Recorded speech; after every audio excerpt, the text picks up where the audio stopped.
Hi guys, welcome back to another video. So today I'm going to show you how to go from construction worker to digital nomad, and that is exactly what I did. So I'm going to show you my story, my exact step-by-step process, and devise you a plan of where you can go from wherever you're working in the construction industry and within 90 days become a digital nomad. And this isn't some random course I'm trying to sell or anything to you. This is just free advice. This will give you a quick overview of how I did it, and then if you enjoy this, I've also got a free 2-hour course which goes through everything in a lot more detail. Without further ado, I'll head straight into the Miro board to show you a step-by-step plan of how to become a digital nomad. So as you can see here, why you want to escape. And this is really important because you need a strong reason why. And if you clicked on this video, there's probably a reason why. You probably didn't like your job, you probably don't like the construction industry maybe, and you want that time and location freedom which being a digital nomad gives you. And you might also want a business for yourself which you have a lot of purpose behind. So in December 2023, I was a plasterer. I'd been a plasterer for 2-3 years on and off, and I just had enough really. I couldn't do it anymore, waking up in the morning, especially if you're from the UK. I was working on new build sites, so the plastering was often there was no windows, it was absolutely freezing, there was no lights, and I should be plastering with about 10 layers on, and honestly, it was awful. So what I did, I decided to quit. I literally saved 5k in the bank, I had no clients, no plan on what I was doing, but I quit and flew to Bangkok in January 2024 with a goal to build an agency. From there, I managed to build a social media marketing agency, and now I'm currently in Vietnam, but in January 2025, this was me in my villa in Bali, and yeah, I've scaled my business from literally 0 to 10k a month, and I've got the location freedom. I've got a lot of people working for me now, so I've got time freedom as well because they help me with the client fulfillment, with the outreach, everything like that. And yeah, and I want you to see my process and hopefully help you do the exact same. And you might think, why the agency model? A lot of people are trying to sell different stuff online, whether it's Forex or drop shipping or whatever it is the shiny object syndrome of you'll see it and be like, oh, that's the niche, that's the skill I need. But it's not. The reason I like the agency model is because you can pick a skill, a niche that you're actually interested in. We're not trying to shoehorn you into drop shipping when you might not enjoy it, or staring at graphs all day trying to do Forex. If you enjoy it, fair enough, and go ahead with that. But with the agency model, it's a lot broader, and then you kind of niche down using the agency model. So for me, I really enjoy creating content, and I really enjoy the health and wellness industry. I love doing ice baths, saunas, trying different supplements. So I do marketing in the health and wellness industry, and it means I'm doing something I really enjoy. What's good with the agency model? There's pretty much zero startup costs. There's minimal startup costs if you want to automate the email system, which I use, which I do recommend, but it's only a couple of £100 a month. And yeah, you're sending out hundreds and hundreds of emails per day, of really high quality emails as well, and it books me over 30 calls per month.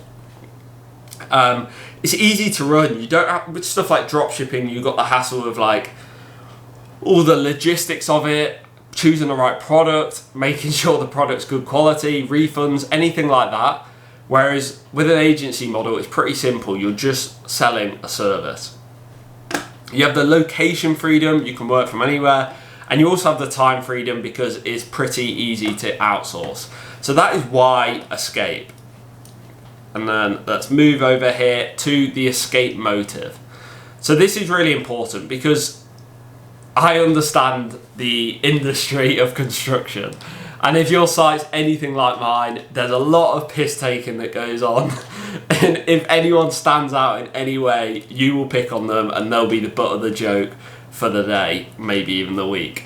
So when you start setting up a business or doing anything different, I started making TikTok videos, you become a massive butt to everyone's joke. So you need a big reason why, and you need to make sure that you can kind of go through that pain. Obviously it's all banter, but sometimes it does grind on you. And you're the sum of the 5 people you spend the most time with.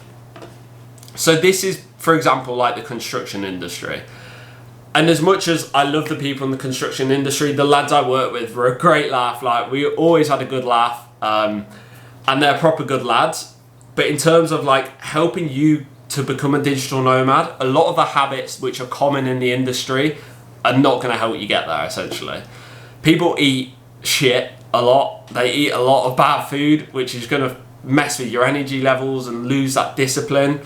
Like going for beers after work, being hungover all weekend, doing nothing with your evenings, and like a negative mindset. That's the main thing I noticed with construction. It's a very negative mindset because people don't typically like their job, and it is a tough job. When I was a plasterer, it was really, really tough.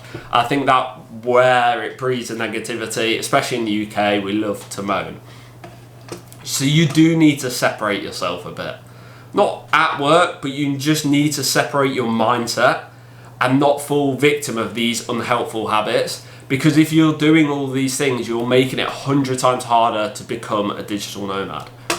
So you have to build these helpful habits like eating clean, going to the gym, working on the business in the evening. And I know that's tough because after working a hard day's graft, you're really tired, you just want to chill on the sofa.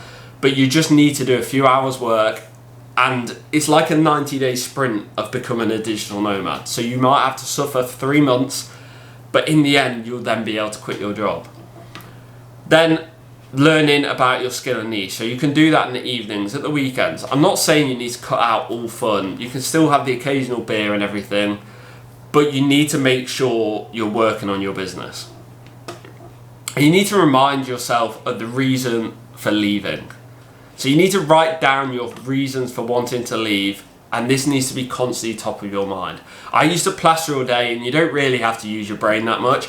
I used to just be dreaming of living in Bali, traveling the world, setting up my agency. And that's what pushed me of when I got home, when I was tired. I still went to the gym, I still worked on my business, I learned about marketing, I'd outreach to clients. And that really pushed me because I was believing that it was possible. And I was trying to separate myself from those bad habits, getting sucked in, just going to the pub after work. And as I said, people will take the piss when they find out about it. People won't understand why you're trying to leave. And it will get tough at times. You might send a few emails, you might not get any replies. With our outreach system, you will do, if you create the correct offer. But it's not all going to be plain sailing, because that's just not realistic. There will be tough times, and you need to remember your why behind it, and that needs to drive you.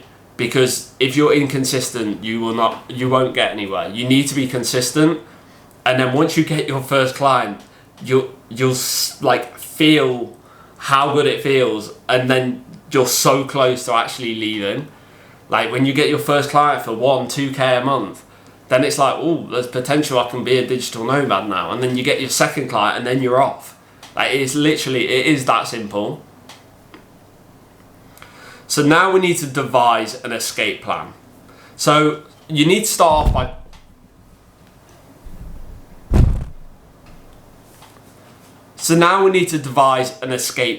So we start off by picking a skill and a niche. So you want to pick a skill which you're interested in, and I'll go through this more in a second, and a niche where there's a few factors that you need to check off, but you want to focus on one niche. If you focus on many niches, you're just scaling problems. Each niche will have their own, like, different problems. Each of them will have a different way to close them on a sales call. Each one you'll need a different offer. So suddenly you're just building these problems. One niche, you then need one offer, one sales system, one call to action, one onboarding process, one offer. Like all of these, it makes it so much more simple. So picking a skill to start off with. So you want to ask yourself these questions. Does the skill solve a problem for someone? Business is just solving problems for someone. Can you take someone from a problem to a dream outcome? And does your skill do that? For example, running ads generates revenue for businesses. Doing organic content raises awareness and builds a brand.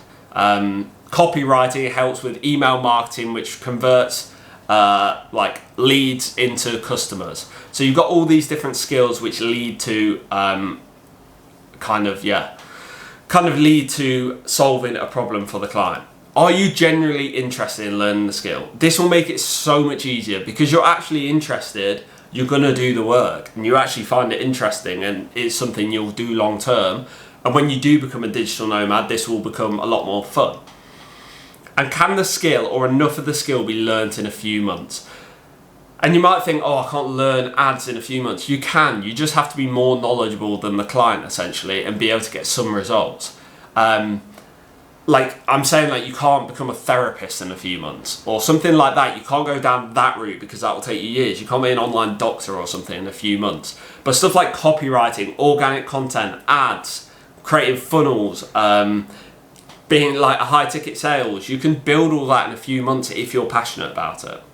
And I've actually got all these documents. I've got a free course and resources in the description. So this is just an overview, but each of these steps I go into real detail of how you can implement it and also free resources. So I've got a resource about picking a skill that I've got hundreds and hundreds of different skill options. Picking a niche, I've got all these questions which you can answer for your niche. So how do you pick a niche? So you want these to be a yes question. So you have to answer these with a yes. So does the niche need the product or service you are selling? Because if they don't need your product or service, well, you can't sell it then.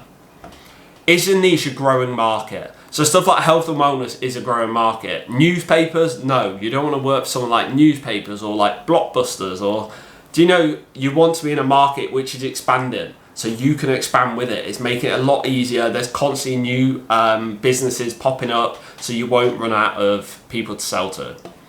Does the niche have capital to invest in high ticket products?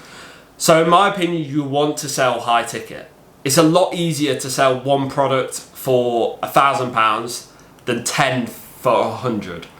So you want to work in a niche that can afford high ticket prices. So for stuff like, you don't want to target like students because they don't have much money. Whereas if you target like businesses that are earning good money, like £2,000 to them will be not a lot of money. So it makes it so much easier to sell. And then these questions, not everyone needs to be a yes, but you want most of them to be a yes. So do you have an interest in the niche? As I said, it will come across in your sales calls that you're passionate about it. You'll learn a lot more about the niche and you'll want to stay in it long term. Are there tens of thousands of people in the niche? So you want enough people to do consistent outreach to. You don't want 50 people in your niche and then suddenly you've ran out. Say the health and wellness industry, I'm not just focused on like UK. I can initially focus on UK, but then I can expand to US, Australia, New Zealand, Europe. So it's a big market. Does the niche have limited variables? So by this, we don't want a niche where there's a lot of variables where we will have to create different offers or different sales systems. We want them like a pretty, a niche where all the people in the niche are reasonably similar and all the businesses are ran reasonably similar. Can you easily find and contact the niche? And is it easy to directly contact the decision maker? For example, like dentists. Dentists are really hard to reach out to because they all have receptionists and the receptionist just will delete your cold email. And are they easy to find and contact? So you want someone that you'll be able to find using like lead sourcing scraping machines such as Apollo. So you want to make sure, for example, like owners in the health and wellness niche are pretty easy to find. And this just makes your job so much easier.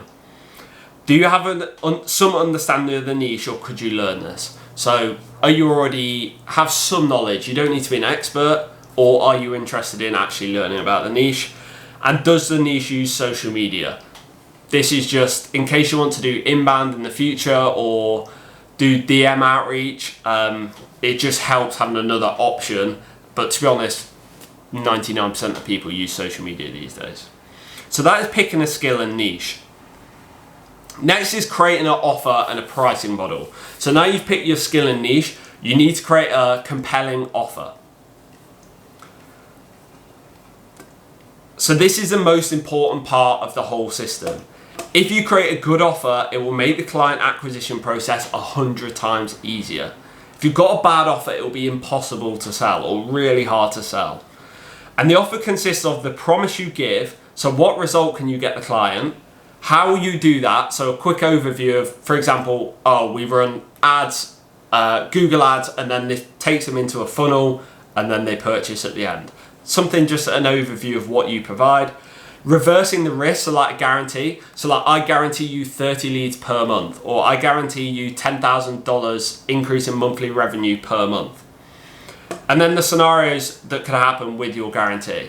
So you can say, if I don't provide you 30 leads, like I get paid on a pay per lead process. So the worst case scenario is we don't provide you any leads and you pay us nothing. So this is a really good way to sell because you're putting the risk on yourself, and it also forces you to provide a really good service. So this is just a quick overview. I've got a whole offer creation template in the description, so you can go through, and it also has my example in, so you can like read my example and just change it slightly for your skill and niche. Then you want to build an outreach and sales system. So now we've got a strong offer. You want to write 3 email copies using your offer. You want to purchase domains and emails for the outreach system. You want to warm up the emails using Instantly. You want to lead source using Apollo and Apify. You want to launch your emails campaign and ensure to track your metrics, because you can't, if it's not performing well, or if it is performing well, you don't know why. You don't know what part of it is performing well.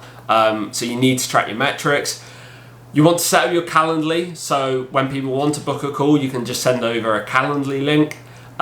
You want to create a sales script for closing, and then you want to take the sales calls. And I understand this is very confusing. The free course will help you a lot, but if you're interested in working with me, you can also book a call in the description. And yeah, I can help you through the whole process and make you a digital nomad in 90 days.